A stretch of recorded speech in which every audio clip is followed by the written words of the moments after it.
আবারও বেরিয়ে আসছে অস্থায়ী চুক্তিভিত্তিক কর্মচারীদের দুর্দশার ছবি। পশ্চিমবঙ্গে এটা কি চলছে? মানুষের কি বাঁচার অধিকার নেই?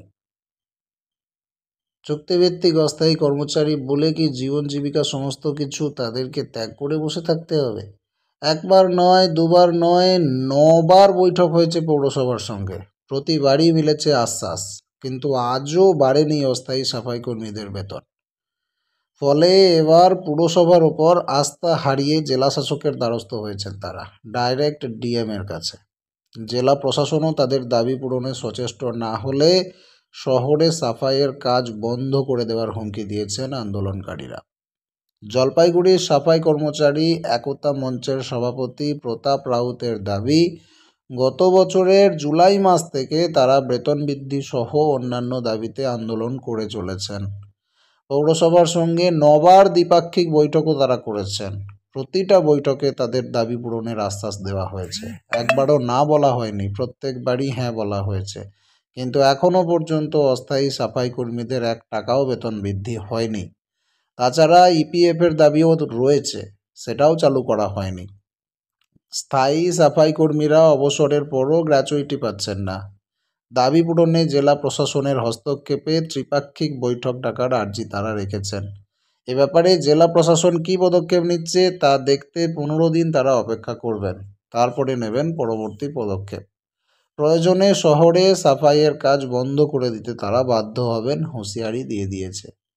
জলপাইগুড়ি পৌরসভার চেয়ারপারসন পাপিয়া পালের বক্তব্য, সাফাই কর্মীদের দাবি পূরণের ব্যাপারে আমরা যথেষ্টই আন্তরিক। তাদের সঙ্গে অনেকগুলো বৈঠক হয়েছে, শেষ বৈঠকও ইতিবাচক হয়েছিল। আমরা কথা দিয়েছিলাম এপ্রিল মাসের পর থেকে ধাপে ধাপে তাদের দাবি পূরণে সচেষ্ট হব, কিন্তু তারপরও তারা জেলা শাসকের দপ্তরে স্মারকলিপি দিতে গেলেন কেন বুঝতে পারছি না। জলপাইগুড়ি পুরসভায় 318 জন অস্থায়ী কর্মী রয়েছেন, এর মধ্যে 163 জন সাফাইয়ের কাজে যুক্ত।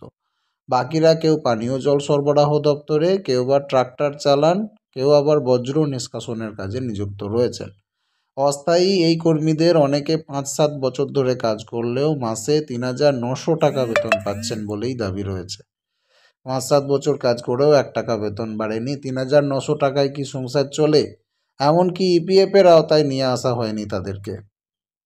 জলপাইগুড়ি সাফাই কর্মচারী একতা মঞ্চের সভাপতি প্রতাপ রাউত দাবি করেছেন, সরকারি অফিসে অস্থায়ী সাফাই কর্মীদের ন্যূনতম 4,594 টাকা দেওয়ার নিয়ম করেছে।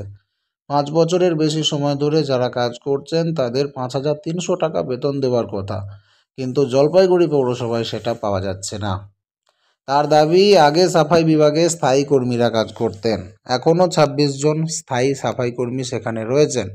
অবসরের পরও তারা গ্র্যাচুইটির টাকা পাচ্ছেন না।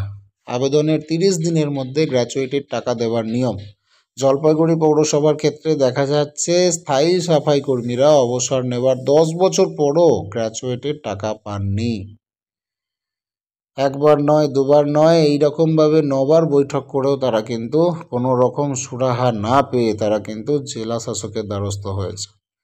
বহুবার বৈঠক হয়েছে, বহুবার আশ্বাস মিলেছে, কোনোবারই কিন্তু ফল হয়নি, বেতন বৃদ্ধি হয়নি। 3,000 4,000 টাকা বেতনে চালাতে হচ্ছে সংসার।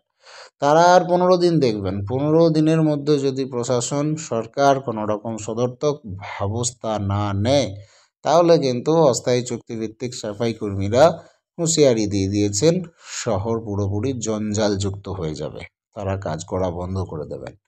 এ ব্যাপারে আপনার মতামত কি? অবশ্যই কমেন্ট সেকশনে জানাবেন। পরবর্তী আপডেট পেতে নজর রাখুন স্মার্ট দুনিয়ায়।